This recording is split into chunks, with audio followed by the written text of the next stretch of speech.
Bonjour François Tarin. Bonjour. Cette valorisation boursière, c'est totalement artificiel ou ça veut dire que les voitures électriques sont bien parties pour détrôner les thermiques ? On parle de bourse, donc il y a une part d'artificiel, de spéculatif et de les bonnes nouvelles font monter l'action, les mauvaises la font baisser, sont toujours une réalité économique derrière ces évolutions. Mais là, le signal est plutôt bon.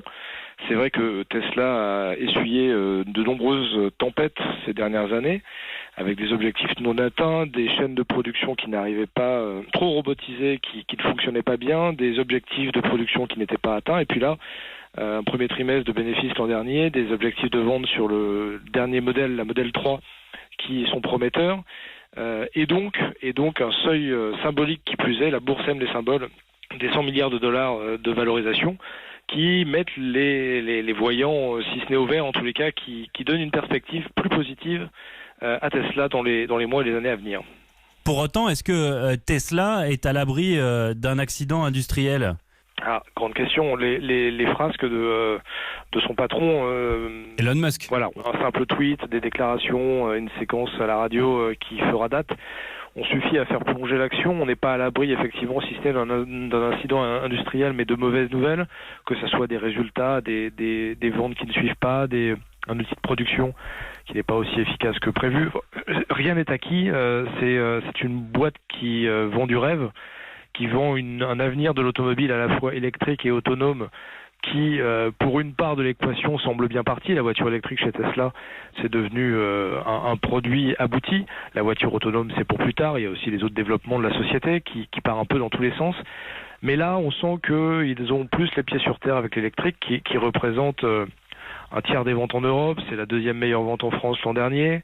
Je ne parle pas du reste du monde, mais les usines de batteries installées en Chine, bientôt en Allemagne, qui permettent à Tesla de maîtriser son outil de production de A à Z, à la fois sur la voiture, mais aussi sur la batterie, qui est une partie extrêmement importante et coûteuse.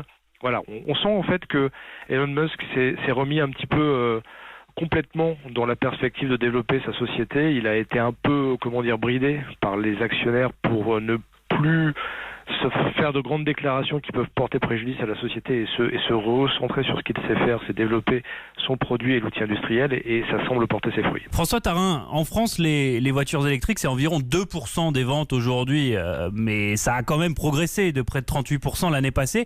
Est-ce que ça veut dire que l'électrique est en train de se démocratiser chez nous ? L'électrique est en train de se faire une place en France, effectivement, toujours comme deuxième voiture, toujours avec des subventions et à marche forcée, parce que c'est le moyen le plus simple mis à la disposition des constructeurs pour atteindre des objectifs d'émissions de CO2 observés par l'Europe, ambitieux pour 2020. Donc la voiture électrique, c'est une réalité, c'est une gamme de produits aujourd'hui relativement aboutie, mais avec des autonomies qui sont encore perfectibles. Mais ça n'est pas la direction vers laquelle les constructeurs seraient peut-être allés de manière aussi rapide et profonde s'il n'y avait pas eu de contraintes fixées par l'Europe pour baisser les émissions de CO2 des voitures vendues. Donc, alors, je vais juste préciser cette contrainte, c'est que depuis le 1er janvier, l'Union européenne impose à chaque constructeur que l'ensemble des voitures qu'il vend ne dépasse pas une moyenne d'émissions de 95 grammes par kilomètre, sous peine de grosses amendes. Je crois que ça peut se chiffrer en milliards d'euros d'ici la fin de l'année. Il s'agit de mettre 95 € de pénalité par gramme de dépassement et par voiture vendue dans toute l'Europe, par constructeur. Je n'ai pas fait l'addition, mais ce sont des centaines de millions d'euros qui leur pendonnaient. Donc voilà, nécessité fait loi. Ils se sont imposés d'électrifier leur gamme, à la fois par des hybrides rechargeables, mais également par des 100% électriques. Ensuite, il va falloir que le réseau de recharge suive, il va falloir que les bornes soient disponibles, il va falloir que les autonomies augmentent, il va falloir que le coût de la recharge n'explose pas, il va falloir beaucoup de choses, il va falloir recycler ses batteries en fin de vie lorsque ça arrivera. La voiture électrique n'en est qu'à ses débuts, ses évolutions sont spectaculaires, mais elle part de très bas. C'est super en ville pour un usage urbain et interurbain. Ça n'est pas encore la voiture qui sait tout faire. On ne peut pas s'en servir partout en France. Pour cela, l'hybride rechargeable est un produit plus cohérent. Le 100% électrique, par contre, c'est vrai que 0 g de CO2 pour atteindre des objectifs de CO2, sachant que les ventes d'électrique comptent double dans les calculs de l'Europe, c'est un petit peu la solution miracle pour ne pas se faire pénaliser par l'Europe. Et qu'en est-il de nos constructeurs français, notamment PSA, qui semble avoir pris beaucoup de retard sur l'électrique et même l'hybride? Alors les Français sur l'hybride, effectivement, ils n'y ont pas cru au début, ils n'y sont pas allés, contrairement notamment aux Allemands, mais aussi aux Japonais. Voilà, pour eux, c'était pas la voie. Renault était 100% électrique, PSA était très diesel, jusqu'à ce que ça ne soit plus le sujet. Donc voilà, les Français prennent le train en marche avec de beaux produits, que ce soit l'i208, mais également le Captur chez Renault. Renault se fait un petit peu distancer sur l'électrique. C'est vrai qu'il y a maintenant d'autres produits qui sont compétitifs en termes de prix et d'autonomie. Le panel de voitures électriques dans la gamme de prix de la Zoé se développe. Donc les Français y vont.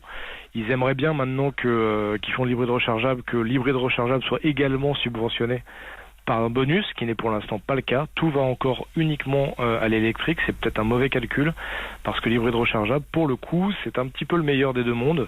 À la fois un véhicule zéro émission en ville, sur des autonomies relativement raisonnables, 30 ou 40 ou 50 km qui peuvent suffire au quotidien, et des moteurs thermiques qui peuvent permettre d'aller un peu n'importe où en France.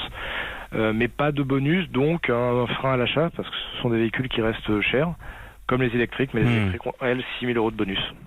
Merci beaucoup François Tharin d'avoir été en ligne avec nous ce matin. Je rappelle que vous êtes rédacteur en chef adjoint du magazine Auto Plus, dont le dernier numéro paraît d'ailleurs aujourd'hui, avec notamment un dossier sur les hybrides. Encore merci et à très bientôt sur Europe.